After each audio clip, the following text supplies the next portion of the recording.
Sick of sitting at your job, daydreaming about the life that you would have if you'd won that big jackpot? Do you want to design a life for yourself that you don't need to take a vacation from?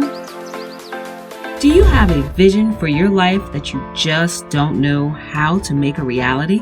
Next Exit Your Destiny is a witty, comical, yet straightforward guide that gives you common sense, easy to follow steps to make the life you dream of the life that you live. Get off of Unfulfilled Street, Unhappy Way, and Sunday Night Blues Boulevard and take the next exit towards your destiny today.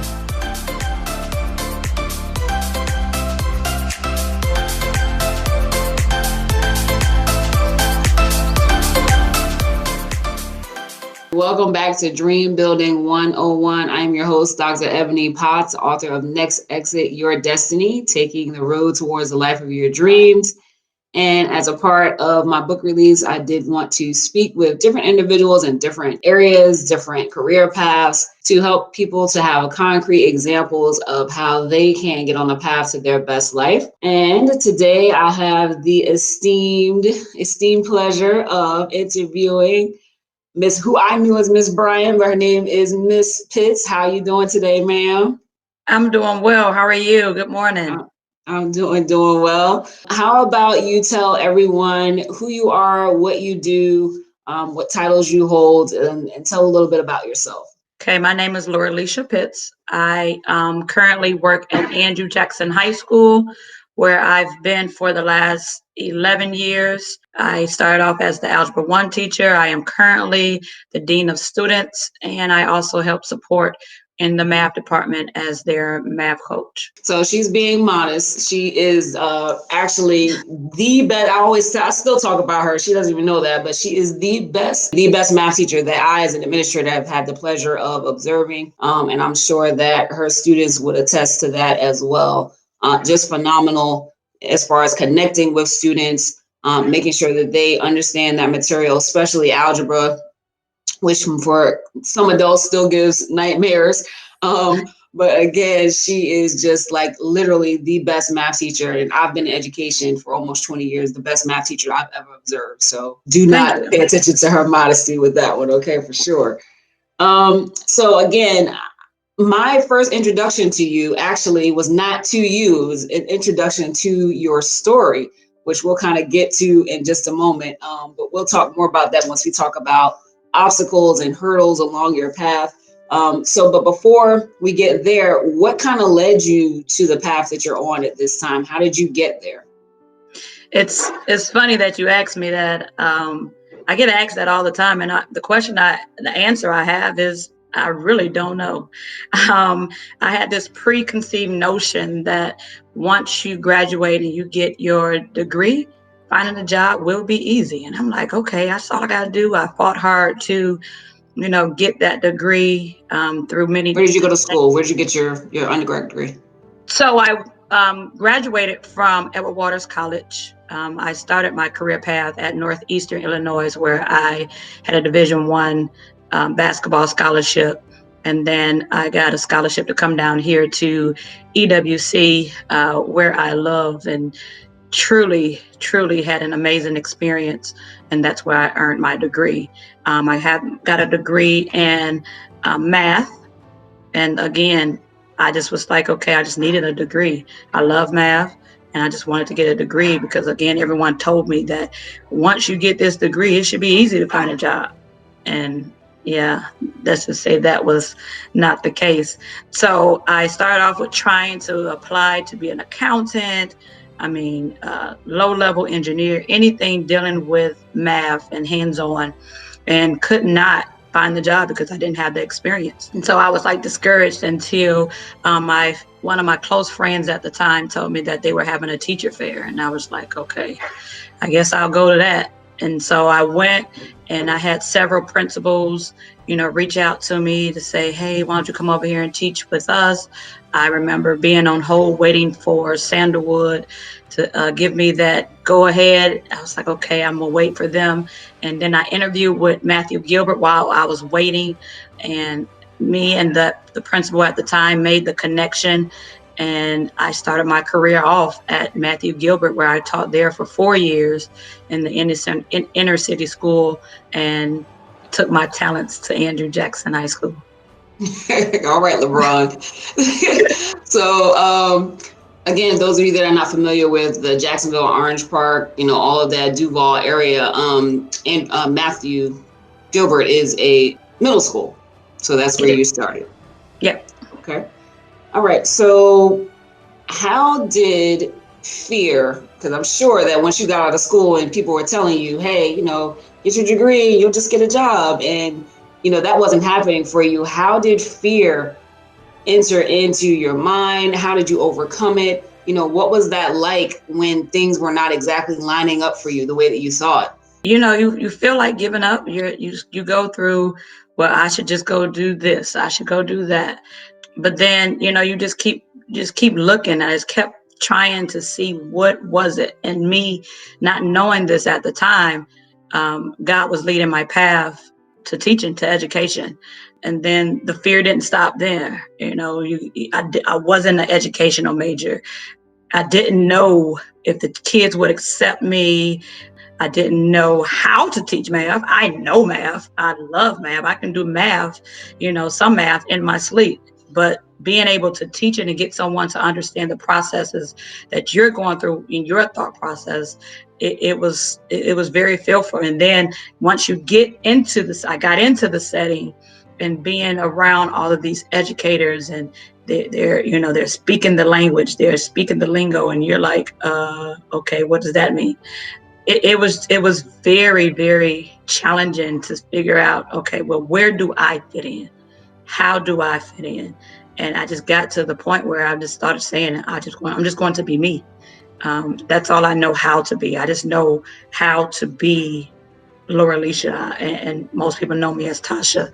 So that's all I know. I just know how to be me. And if I can just be me and be relatable, I can pretty much be put in any situation. And like I said in the beginning of the video, you have done a very, very, very great job with that as far as relating to students. And I think part of your gift is that students are able to see themselves in you. You're not, pretending to be, high and mighty, or, I come from this, or, any of that. And I think that that is one of the keys that makes you more relatable to students, and kind of helps them to and you're really good at helping students overcome their own mindsets about math. Because by the time students get to high school, especially if they've had struggles in math, which a lot of students do, by the time they get to algebra, they're like, I can't do this, before they even start, and you do a really good job of helping students overcome that. And I think that the fact that you're relatable with them is a big key to that. Yeah, and the key, and I made mention that I was waiting for Sandalwood, but I thank God that there's nothing wrong with Sandalwood. However, I grew up in an urban area, so it's very easy for me to understand their struggles, where most or a lot can't understand, well, why he's acting like that, or why is she acting like that. And I just had this notion of, if I can show them that I generally love and care for them, and I understand that, it's not necessarily the math that you're struggling with. You're struggling with so much, before you even step in the classroom. So if we can get through that, if we can get through that, hey, I understand that this situation happened to you last night, but let me make this enjoyable for you. And I think that's where, a lot of educators, forget, and they don't make that connection, that in order for me to see this math, I have to see you. And so Right. that's just always been my goal, is to let them see me and understand that I am human, and that I do understand that they are human as well. And we forget, again, to show them the respect. We just automatically assume that students are going to come in and they're going to do what you say because you told them to, because you're the authority figure. That's not the case. We have to earn their trust as well. And so that's some of the challenges that I had. And, again, not knowing how to show them the way Common Core says we should show them, or, at the time it was FCAT for me when I first started. But, forgetting those ways of showing them and showing them the way I was taught, and then making a connection as to what is in front of them now. How does this relate to what we've experienced in the past? Right. And I mean, what you just talked about reminds me of one of my first experiences when I first started teaching, way back when. But again, I remember I had a young lady in one of my classes, and I was still student teaching at the time.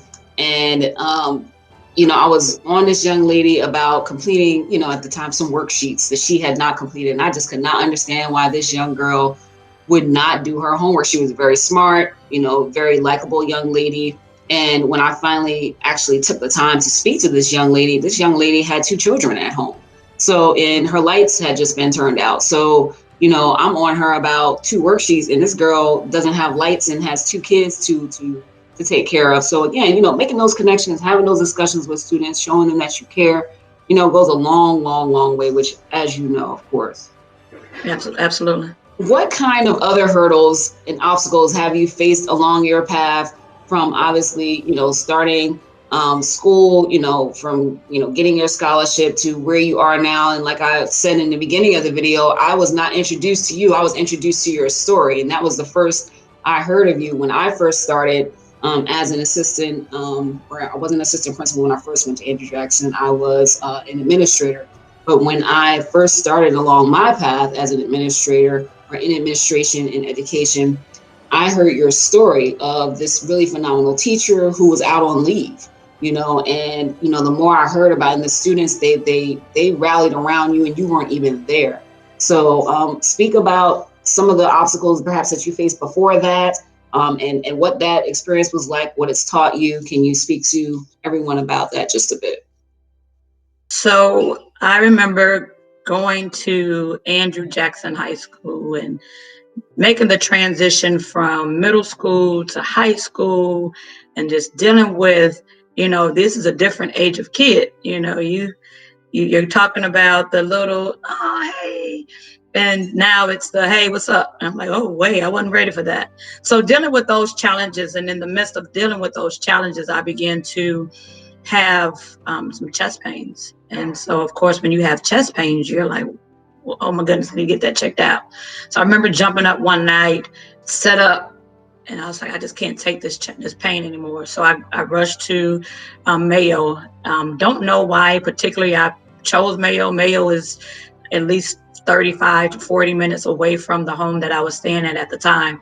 But I go there to run some tests, and about 2 hours later, the doctor come in and say, I was Miss Bryant at the time. I have some good news and I have some bad news. So I was like, okay, give me the good news first. Let me get myself prepared for the bad news. The good news is it's not your heart. You're not having a heart attack or anything like that. I was like, okay, but anything else outside of that, I can handle. That's nothing. So he said, the bad news, it looks like you have a mass, and we believe that it is cancerous. And I said, And I immediately start crying, because I'm like, I don't smoke. I'm not a heavy drinker. How in the world could this be? And everything after that was like a blur, because it was like I had to have surgery. It was stage 4 cancer. I had cancer in my pelvic area and in my spine. And I just, for the life of me, could not understand it. I just could not gather or fathom the thought of me having cancer.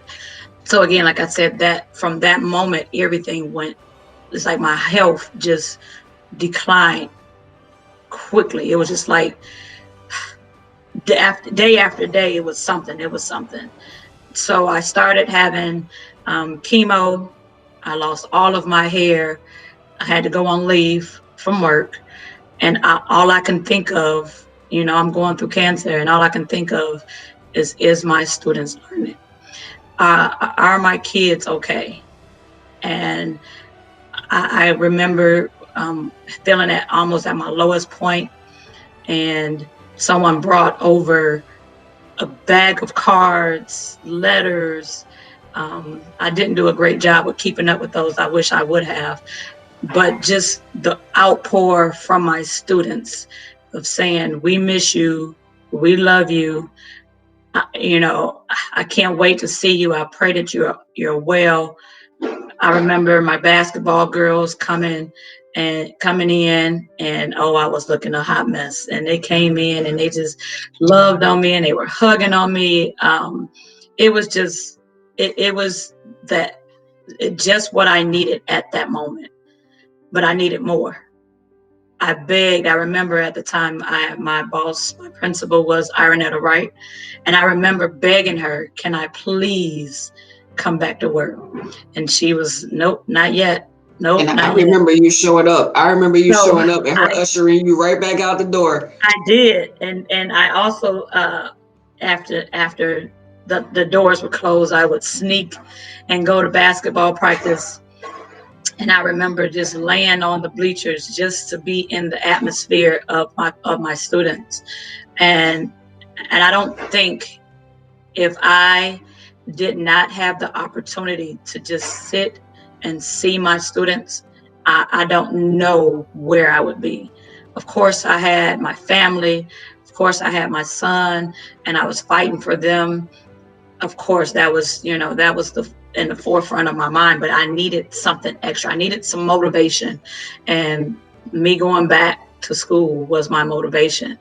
um, Even after she did finally broke down, I begged my doctor to let me, and we had some conditions that I can go back if I agreed to not allow the students to hug me, if I agreed not to allow them in my personal space because my immune system was so low. My white cells were low, so I couldn't be around because I was prone to infection. If I can agree not to do that, he allowed me to go. And so that next I had to convince Aranetta, and she thought about it long and hard, and she let me come back. I battled with if I would wear a wig, because at that time I had lost all of my hair. If I would wear a wig, how would I look to my students? I didn't want to be embarrassed, but I decided not to wear the wig. And I remember walking in and somebody saying, "You must be Miss Pitts." The student that I didn't know, he said, "You have inspired me through all of this." And I was like, "How can I inspire you? You don't even know me. I've never taught you. I've never had a conversation with you." He said, "The mere fact that you're here and you're still fighting has inspired me." He was battling with sickle cells. He had the sickle cells, and he said, "There's times where I just want to give up." And after hearing your story, it gave me the determination to fight. And I knew right then all the questions as to why me, how, was answered, because I had a rare form of cancer. Most African Americans do not get that cancer.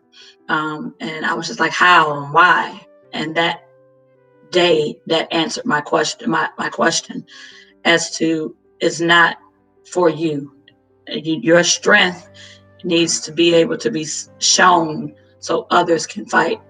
And I've been fighting ever since.